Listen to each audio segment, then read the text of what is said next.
Hello friends, welcome to KHR rocking updates. AP EAMCET వాళ్ళకి free seat అనేది ఎవరికి వస్తుంది?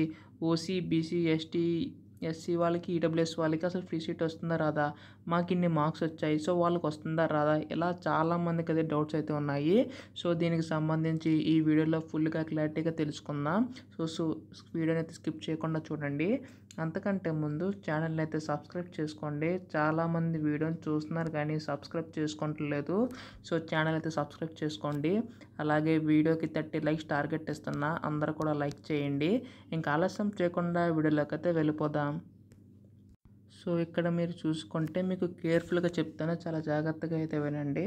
సో ఇక్కడ చూసుకుంటే ముందుగా ఎస్సీ, ఎస్టీ, ఓసీ, బీసీ వాళ్ళకి చూసుకుంటే వాళ్ళకి సీట్ అనేది వస్తుందా రాదా? ఇక్కడ ఎస్సీ, ఎస్టీ వాళ్ళు చూసుకుంటే క్వాలిఫైయింగ్ మార్క్ ఏది లేదు కాబట్టి వీళ్ళకి ఫ్రీ సీట్ అయితే వచ్చేస్తుంది. సో ఓసీ, బీసీ వాళ్ళకి చూసుకుంటే ఫ్రీ సీట్ కావాలనుకుంటే మినిమం పర్సంటేజ్ చూసుకుంటే 40 మార్క్స్ అయితే రావాలి. సో 40 మార్క్స్ వచ్చిన వాళ్ళకి మాత్రమే సీట్ అయితే వస్తుంది.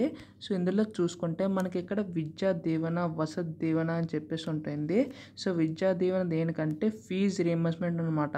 అంటే మీకు సీట్ వచ్చినా కానీ మీరు కాలేజీలో ఫీజు అనేది పే చేయకుండా గవర్నమెంటే మీ కాలేజీకి సంబంధించి ఫీజు అయితే పే చేసే విధంగా విద్యా దీవెన అయితే ఉంటుంది. సో దానికి సంబంధించి కొన్ని రూల్స్ అయితే ఉన్నాయి.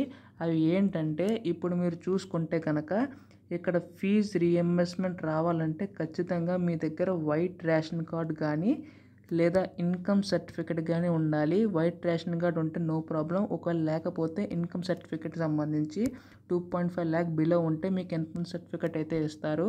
సో అదైతే మీ దగ్గర ఉంటే మాత్రం ఖచ్చితంగా మీకైతే ఫీజు అయితే రియంబర్స్మెంట్ అయితే వస్తుంది. సో దానికైతే ఎలిజిబుల్ అనమాట. సో మీకు క్లారిటీగా అర్థమైంది అనుకుంటున్నాను. అంటే ఓసీ, బీసీ వాళ్ళకి మాత్రమే రిస్ట్రిక్షన్ అయితే ఉంది. 40 అబోవ్ ఎవరికైతే వస్తుందో వాళ్ళకి ఫ్రీ సీట్ అయితే వస్తుంది. అండ్ విద్యా దీవెన, వసతి దీవెన కావాలనుకుంటే ఖచ్చితంగా SC, ST, OBC, BC, ST, OC వాళ్ళకి ఖచ్చితంగా వైట్ రేషన్ కార్డు కానీ ఇన్కమ్ సర్టిఫికేట్ కానీ ఉండాలి. సో ఇది రెండు లేకపోతే మాత్రం వాళ్ళకైతే ఫీజు రియంబర్స్మెంట్ అయితే రాదు. ఈ పాయింట్ అయితే గుర్తుంచుకోవాలి. సో మీకు మార్క్స్ ఎన్ని వచ్చినా కానీ 40 అబవ్ ఉంటే మాత్రం ఖచ్చితంగా ఓసీ, బీసీ వాళ్ళకైతే వస్తుంది. ఎస్సీ, ఎస్టీ వాళ్ళకైతే ఎటువంటి మార్క్స్ రిస్ట్రిక్షన్ అయితే లేదు. సో వాళ్ళకైతే ఫ్రీ సీట్ అండ్ అలాగే ఫీజు రియంబర్స్మెంట్ వస్తుంది వైట్ రేషన్ కార్డు ఉంటే మాత్రం. ఈ విధంగా మనకు అప్డేట్ అయితే వచ్చింది. సో మీకు అంతా కూడా క్లారిటీ అయిందని అనుకుంటున్నాను. సో మీకు క్లారిటీ అయితే మాత్రం ఛానల్ని అయితే సబ్స్క్రైబ్ చేసుకోండి. ఫ్యూచర్లో రాబోయే ఎంసెట్ కౌన్సిలింగ్ సంబంధించి ప్రతిదీ కూడా మన ఛానల్ మీకు అప్డేట్ ఇస్తుంది. అందుకోసం వెంటనే ఛానల్ అయితే సబ్స్క్రైబ్ చేసుకోండి. అలాగే వీడియోకి లైక్ చేయండి. ఒకవేళ మీకు ఇంకేమైనా డౌట్స్ ఉంటే మాత్రం డిస్క్రిప్షన్ లింక్ ఇస్తాను, టెలిగ్రామ్ లింక్, అక్కడ జాయిన్ అవ్వండి. ఖచ్చితంగా మీ డౌట్స్ అన్ని కూడా క్లారిఫై అయ్యే విధంగా చూస్తాను.